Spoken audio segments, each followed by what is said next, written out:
What did people drive behind the Iron Curtain? While the West had muscle cars and chrome, Ukraine had something different. Today, we're stepping inside a hidden time capsule in Kyiv, the Wheel of History Museum. This isn't just a garage, it's a collection of forbidden dreams and Soviet engineering madness.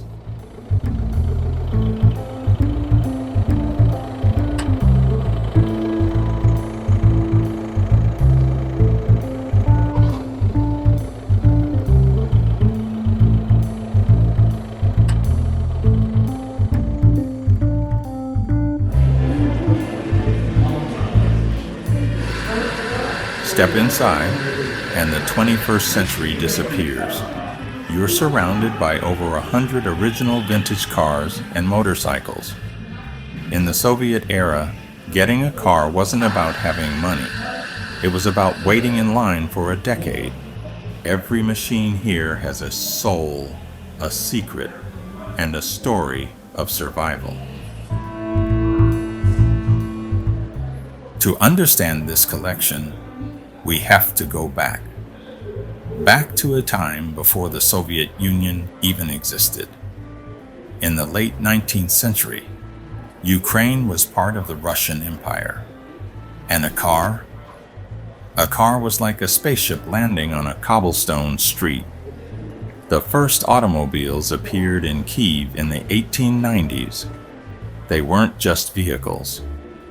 They were toys for the ultra-rich. One of the first owners was Zaporozhets, a sugar magnate who practically owned half the city.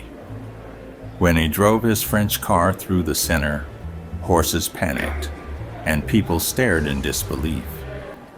It was the dawn of a new era. Kyiv quickly fell in love with speed. By 1907, over 100 cars were registered in the city. Can you imagine? Just 100 cars for the whole capital.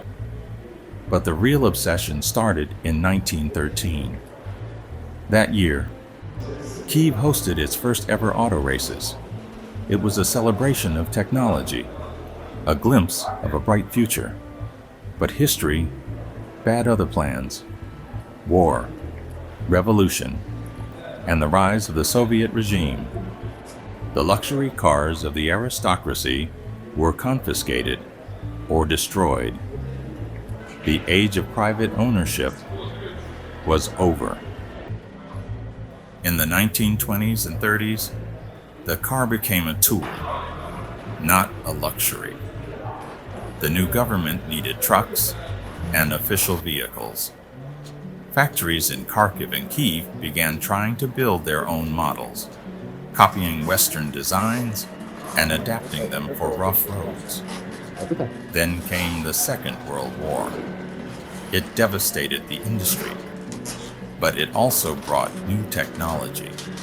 After the victory, the Soviet Union decided it needed a car for the people.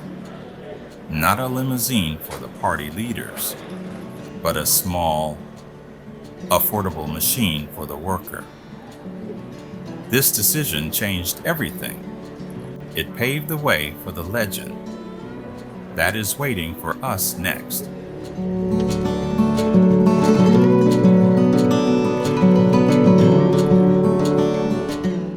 The Soviet era brought mass production, turning cars into people's machines, like the legendary Zaporozhets, Ukraine's answer to the Fiat 500.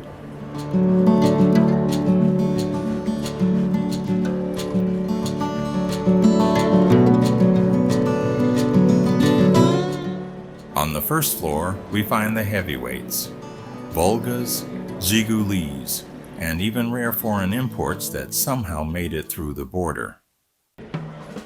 But the second floor, that's for the rebels. Motorcycles in Ukraine were symbols of freedom.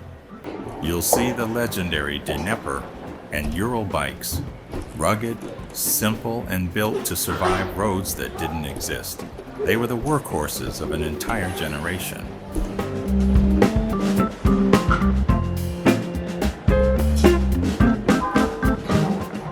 It's not just about the metal, it's about the artifacts. Vintage gas pumps, old toys, and household items that recreate the atmosphere of 20th century Kyiv. This place was built by enthusiasts who refused to let this history rust away. It's where engineering meets nostalgia. If you're a gearhead or a history buff, this place is a must-visit when you're in Ukraine. It's a reminder that even in the toughest times, human ingenuity never stops moving. What's your favorite retro car? Let me know in the comments. Don't forget to subscribe to Ukraine Revealed for more secrets from the heart of Europe. See you on the road.